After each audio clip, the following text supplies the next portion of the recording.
Profil Raharja Waluya Jati meninggal dunia, korban penculikan 98. Aktivis pejuang hak asasi manusia yang berhasil lolos dari penculikan berdarah 98, Raharja Waluya Jati meninggal dunia hari ini di Rumah Sakit Cipto Mangunkusumo, Jakarta, Selasa 8 Agustus 2023. Jati diketahui meninggal dunia sekitar pukul 5.02 waktu Indonesia Barat karena serangan jantung setelah 1 jam mendapatkan perawatan intensif.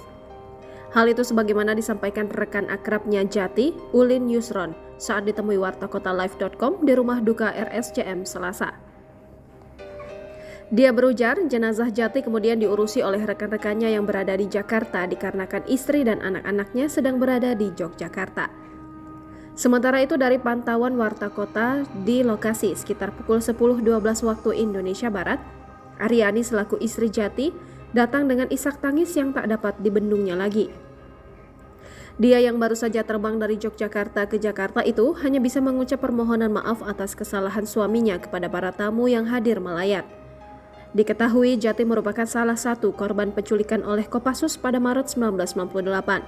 Saat diculik, dia dipukul, disundut rokok, dijerat lehernya, bahkan hingga disetrum dengan tongkat listrik.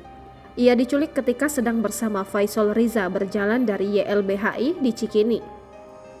Kala itu ia adalah salah satu pimpinan Partai Rakyat Demokratik atau PRD dan tengah belajar di Fakultas Filsafat Universitas Gadjah Mada.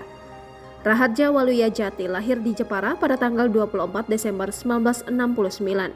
Ia juga pernah menjadi ketua PRD, ia juga sempat nyalek lewat PDIP di Dapil Jateng pada pemilu 2014. Jati dikenal sebagai aktivis gerakan petani tembakau setelah sebelumnya memimpin radio VHR atau Voice of Human Rights. Jati yang pernah menjadi caleg PDIP sekarang berada di barisan Anies. Jati menjabat sebagai Sekjen Serikat Kolaborasi Indonesia, kelompok relawan pendukung Anies Baswedan. Jangan lupa subscribe, share, komen, dan like ya!